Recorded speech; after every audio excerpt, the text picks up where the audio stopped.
Stocks तक पूरी जानकारी और पूछिए अपने इन्वेस्टमेंट और ट्रेडिंग से जुड़े सारे सवाल। मार्केट लाइव सुबह 10 बजे सिर्फ इंडिया न्यूज बिजनेस पर। नमस्कार, एक बार फिर से स्वागत है आप सभी का मार्केट लाइव में। चलिए मिलवाते हैं आपको आज के खास पैनलिस्ट से। सबसे पहले स्वागत करते हैं सीए संदीप मट्टा जी का। नमस्कार सर, स्वागत है आपका शो में। नमस्कार कंचन जी नमस्कार। हमारे साथ जुड़ चुके हैं सीए राकेश सिंगल जी। नमस्कार सर, स्वागत है आपका शो में। नमस्कार कंचन, थैंक यू। जी thank you for joining us sir. और भी पैनलिस्ट हमारे साथ जुड़ने वाले हैं, लेकिन उससे पहले हमारे साथ जो अभी एग्जिस्टिंग पैनलिस्ट हैं उनसे एक बार बाजार के ऊपर राय ले लेते हैं कि किस तरह से बाजार के लेवल जो है वो असल में सही लेवल्स है या हमें एक वापस से डाउनफॉल बाजार के अंदर देखने को मिल सकता है। संदीप सर, जिस तरीके से ग्लोबली हम हालात देख रहे हैं काफी ज्यादा नाजुक हो रखे हैं, जिस तरीके से ह्यूमैनिटी ग्राउंड पे आ गई है, काफी अच्छा नहीं लग रहा है देख के। डे बाय डे जो डेथ का रेशियो है, जो डेथ का ट्रोल है वो बढ़ता जा रहा है। अभी आज भी खबर आई है कि इंडिया में भी एक ट्रेन का हादसा हो गया है। बट मार्केट जो है वो अपनी एक अलग ही ऊंचाई पर है। क्या आपको लगता है कि कितने टाइम तक ये सस्टेन करेगा या इसका जो भी ग्लोबल फैक्टर्स चल रहे हैं हमारे बाजार में कोई असर देखने को नहीं मिलेगा? ग्लोबल फ्रंट पे जो भी इश्यूज हो रहे हैं काफी डिसहार्टनिंग है, और जितने लोगों की जान गई है, बेकसूर लोगों की जो जान गई है वो काफी डिसहार्टनिंग है। But at the same time market कभी कभी इन सभी चीजों से ऊपर उठ के बिहेव करता है, और वही मार्केट करता हुआ आ रहा है। मार्केट मोस्टली इस चीज पर रिएक्ट करता है कि वो कितना ओवरसोल्ड है, कहाँ पर मास मेंटेलिटी प्ले कर रही है, कहाँ पर मास मेंटेलिटी प्ले आउट नहीं कर रही है। So it's ultimately it's all about money. तो जहाँ पर उनको अपॉर्चुनिटी मिलती है वहाँ पर डेफिनेटली वो आके उसको एनकेज करने की कोशिश करते हैं। रही बात मार्केट के लेवल्स की, तो लास्ट टाइम जब हम मिले थे और पिछले 2-3 बार से मैं कंटिन्यूसली बोलूं कि जब जब निफ्टी 19,600 के ऊपर जाएगा आपको निफ्टी के अंदर एक तेजी देखने को मिलेगी, और 19,800 850 तक आते आते वो एक बार तेजी फिजल आउट होनी स्टार्ट हो जाएगी। वही आज भी देखने को मिला। अगर आप स्पॉट देखेंगे तो हम 19,850 के आसपास वहां पे नीचे गिरना स्टार्ट करो, 50-60 पॉइंट अभी वहां से नीचे ट्रेड कर रहे हैं। तो पॉइंट वही है, 19,600 के ऊपर हम तेज हैं। अभी भी निफ्टी के अंदर मुझे किसी भी तरह की चिंता दिखाई नहीं देती है, लेकिन at the same time bank Nifty एक लेगार्ड की तरह प्ले कर रहा है। 45,000 के नीचे कंटिन्यूसली बना हुआ है। तो जब तक बैंक निफ्टी 45,000 के ऊपर नहीं जाता और निफ्टी 19,600 के ऊपर ट्रेड करना स्टार्ट नहीं करता, जो कि निफ्टी ऑलरेडी है अभी, लेकिन उसका काउंटर पार्ट बैंक निफ्टी जो है वो अभी 45,000 के नीचे ट्रेड कर रहा है। तो जब तक ये दोनों इंडेक्स, मेजर इंडेक्स जो है वो आपका एक ही डायरेक्शन के अंदर, मतलब 45,000 के ऊपर बैंक निफ्टी एंड निफ्टी अपने आप को इन स्तरों के ऊपर मेंटेन करके रखता है, तो मुझे लगता है यहाँ से फिर एक ट्रेंड रिवर्सल का कंटिन्यूएशन हमें देखने को मिलेगा। लेकिन उसके लिए बैंक निफ्टी का 45,000 के ऊपर ट्रेड करना जरूरी है। 45,000 के नीचे ट्रेड कर रहा है तो वहां पर आपको थोड़ा सा स्लगिशनेस देखने को मिल रहा है, और अभी भी ये 19,900 के आसपास, 19,850 के आसपास आपको सेल ऑन राइज का मार्केट ही बनेगा जब तक कि बैंक निफ्टी 45,000 के ऊपर ट्रेड करना स्टार्ट नहीं करता। तो की नंबर बड़े क्लियर है। ट्रेंड रिवर्सल के लिए मेरे को बैंक निफ्टी 45,000 के ऊपर चाहिए और निफ्टी 19,600 के ऊपर चाहिए। जी ठीक है। तो जिस तरीके के ग्लोबल फैक्टर चल रहे हैं उससे हमारा बाजार काफी ऊपर उठ के एक अपनी रैली दिखाने में हमें लगा हुआ है। जिस तरीके से हम देख भी रहे हैं बाजार का जो ट्रेंड है वो पॉजिटिव है, लेकिन इस टाइम पे सर ने आपको बता दिया है कि कौन से लेवल्स जो है वो इंपॉर्टेंट है। ठीक है, राकेश सर के पास चलते हैं डायरेक्टली। राकेश सर, बाजार किस तरह का लग रहा है? कब तक ये सस्टेन करेगा? क्या ये रैली ऑनगोइंग है कि ये चलती रहेगी all of the festive season? क्योंकि अभी फेस्टिव सीजन तो शुरू हो चुका है, लेकिन 45 दिन बाद जो यूएस गवर्नमेंट का शटडाउन है वो भी वापस से एक हमारे लिए मेजर फैक्टर बन सकता है। क्या उसका असर हमें बाजार में देखने को मिलेगा? क्या जो ये रैली है वो 45 दिन की है या उसके बाद भी ये सस्टेन रहेगी?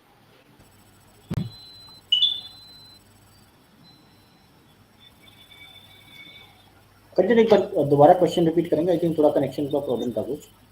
जी सर मैं बोल रही थी कि बाजार किस तरह का लग रहा है इस टाइम पे? क्या आपको लगता है कि कितने टाइम तक ये सस्टेन करेगा? साथ ही साथ जैसे हमने देखा था अभी कुछ टाइम पहले 30 तारीख को यूएस गवर्नमेंट का शटडाउन होने वाला था, लेकिन 45 दिन का उसमें एक्सटेंशन मिल गया है। वो 45 दिन अब पूरे होने को ही जा रहे हैं। क्या हमारा बाजार उस तरीके से रिएक्ट करेगा यूएस गवर्नमेंट के शटडाउन से, या जो रैली अभी बनी हुई है वो सस्टेन रहेगी? देखिए, ओवरऑल ग्लोबल अगर कंडीशंस देखें तो पिछले एक हफ्ते में काफ़ी चीज़ें खराब हुई हैं। जहाँ तक ये इजराइल वॉर की बात है तो वहाँ से हमें थोड़ा सा नेगेटिव मिला, बट मार्केट ने अभी तक रिएक्ट नहीं किया है। अब वो रिएक्ट अगर हम देखें तो एफ की जो पोजीशंस है, पहले पिछले 3-4 ट्रेडिंग सेशन से जो एफआईज हैं उनकी जो बिकवाली है उसके जो नंबर्स हैं वहाँ पे भी थोड़ी सी गिरावट देखने को मिली है। तो कहीं ना कहीं मुझे लग रहा है कि उसकी वजह से मार्केट जो अभी उतना रेट नहीं कर रहा है। बट गोइंग फॉरवर्ड मुझे लगता है कि मार्केट डेफिनेटली इस चीज़ के लिए, अगर ये चीज़ें और बढ़ जाती हैं, जियोपॉलिटिकल जो इश्यूज हैं ये अगर और बढ़ जाते हैं, डेफिनेटली मार्केट कहीं ना कहीं रिएक्ट तो डेफिनेटली करेगा। तो जहाँ तक बात करेंगे निफ्टी की, तो निफ्टी में देखिए अभी 19784 के आसपास चल रहा है। तो निफ्टी में जो ऊपर की तरफ जो गैप जो नज़र आता है वो, क्योंकि एक बीच में सितंबर के महीने में एक गैप बना था जो कि 19,880 के लेवल के आसपास है। तो मुझे लगता है 19,880 या 19,900 के आसपास मुझे लगता है कि एक मेजर रेजिस्टेंस निफ्टी फेस करेगा। और नीचे की तरफ कहीं ना कहीं जो 19,580 19,580 का जो लेवल है वहाँ पे एक अच्छा सपोर्ट निफ्टी को मिलना चाहिए। तो एक रेंज बाउंड अभी फॉर द टाइम बिंग रहना चाहिए जब तक कहीं कोई बहुत क्लैरिटी आगे जियोपॉलिटिकल जो टेंशन हैं उस पर नहीं आ जाती।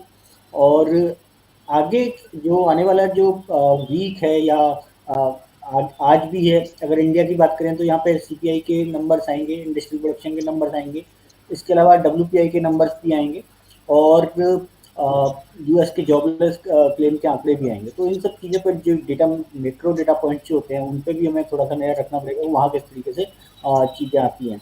क्योंकि कहीं ना कहीं जो क्रूड ऑयल है वहाँ पे काफ़ी रैली हमें देखने को मिली, हालांकि आज थोड़ा सा क्रूड थोड़ा सा नीचे की तरफ है।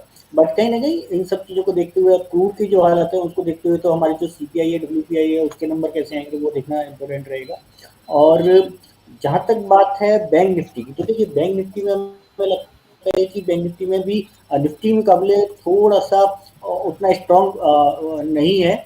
और बैंक निफ्टी जो है 45,050 के आसपास एक मेजर रेजिस्टेंस जो है फेस करना चाहिए बैंक निफ्टी को। अभी 44,626 के आसपास है, तो 45,050 के आसपास एक major resistance band Nifty face करेगा। हालांकि जो बैंक निफ्टी में सपोर्ट नजर आ रहा है वो 44,100 के आसपास नजर आ रहा है। तो इस रेंज में मुझे लगता है कि बैंक निफ्टी में भी अभी जब तक कहीं कोई क्लैरिटी नहीं आ जाती, कहीं कोई चीज़ें ठीक से नहीं आ जाती, तब तक बैंक निफ्टी में यही एक रेंज अगले एक हफ्ते के लिए रहेगी। तो निफ्टी में जैसे कि मैंने बताया 19,580 एक अच्छा सपोर्ट रहेगा ऊपर की तरफ, 19,880 एक मेजर रेजिस्टेंस रहेगा। बैंक निफ्टी में जहाँ तक बात है 45,050 मेजर रेजिस्टेंस रहेगा, 44,100 एक मेजर सपोर्ट रहेगा।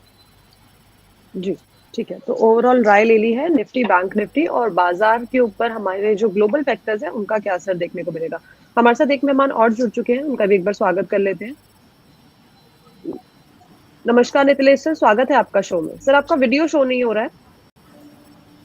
वही मैं देख रहा हूँ कि एग्जैक्टली क्या इशू है इसको।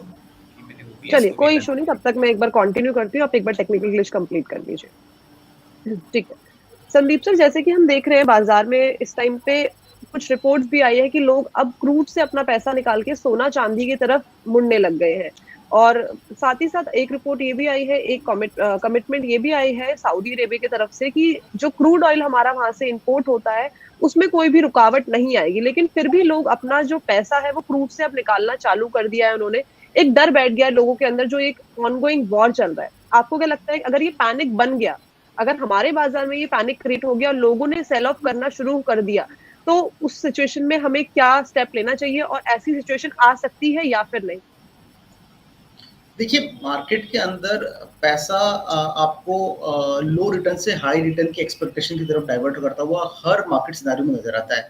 अब क्योंकि जिस तरह का वॉर लाइक सिचुएशन वहां पर बना हुआ है इजराइल और हमास के बीच में, उसको देखते हुए एक बॉटम फिशिंग शायद गोल्ड और सिल्वर पर्टिकुलर जो बुलियन वाला सेक्टर है वहां पर की जा सकती है। उसका रीजन ये है कि ऐसे एनवायरनमेंट के अंदर सभी चाहते हैं कि हम सेफ एसेट्स की तरफ मूव करें, और वही रीजन है कि हम सेफ एसेट्स की तरफ एक बढ़ता हुआ रुझान देख रहे हैं।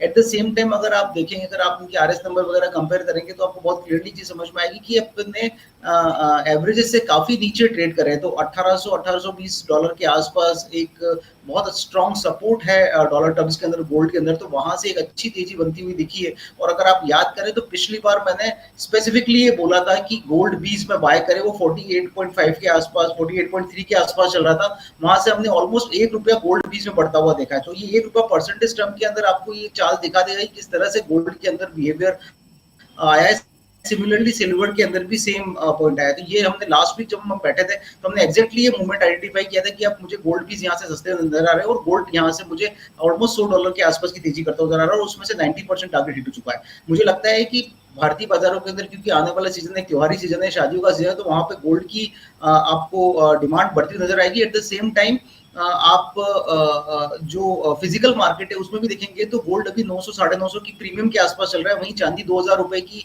प्रीमियम के आसपास चल रही है। तो मुझे लगता है कि ये डिमांड को दिखाता है और ये डिमांड त्योहारी सीजन की वजह से ही बनी रहेगी। और एट द सेम टाइम जिस तरह का वॉर लाइक सिचुएशन वहां बना हुआ है, जहां पे थोड़ा सा अनसर्टेनिटी अभी ग्लोबल मार्केट्स के ऊपर हावी हो रहा है, मुझे लगता है कि सेफ एसेट के ऊपर इन्वेस्टमेंट करना प्रेफरेबल दिखाई देता है अभी सभी एसेट क्लास के अंदर। जी, ठीक है। तो सर ने बता दिया है कि जो भी हमारा इस टाइम पे पैनिक क्रिएट सिचुएशन है कि लोग किस वजह से पैसा अपना जो है वो डाइवर्ट कर रहे हैं, क्रूड से निकाल के सिल्वर के अंदर डाल रहे हैं। बट एज ऑफ नाउ ऐसी घबराने वाली बात नहीं है। एक बार नितिलेश सर का स्वागत कर लेते हैं फिर से।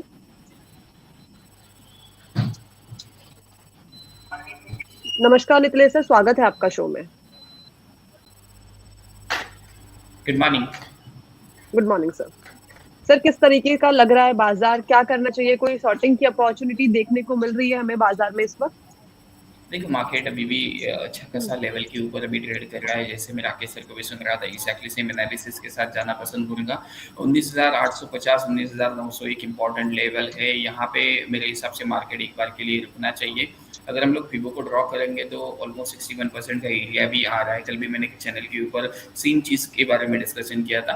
तो मुझे लग रहा है कि ये एरिया मेक और ब्रेक लेवल का होगा और नीचे में 19,777 आज का एक इम्पॉर्टेंट लेवल होगा। इसके नीचे अगर ये बाजार जाता है तो लास्ट ईयर 11 अक्टूबर का याद हमें आएगा, क्योंकि लास्ट 11 अक्टूबर को मुझे याद है जब मैं एक्सपायरी को प्ले कर रहा था तो ऑलमोस्ट टॉप से लेके काफ़ी मार्केट में अच्छा खासा एक फॉल देखने को मिल रहा था। तो आज भी मुझे वही स्मेल आ रही है मार्केट में, क्योंकि गैप ओपनिंग के बाद वहाँ पे सस्टेन नहीं हो रहा है, गैप एरिया है। तो सब कुछ चीज़ें जो बियर्स के लिए होती है तो वो चीज़ें देखने को मिल गई है। तो यहाँ पे थोड़ा सा अगर आप लॉन्ग हो तो एक बार के लिए पोजीशंस को हल्के कर लेना चाहिए। लेकिन एक चीज़ का ध्यान रखो, अगर मार्केट 19,650 19,640 ये रेंज पे सपोर्ट लेके फिर अगर 19,730 को ब्रेकआउट कर देता है तो फिर हम लोग नहीं रुकेंगे, फिर बड़ी तेज़ी आपको मार्केट के ऊपर देखने को मिल सकती है।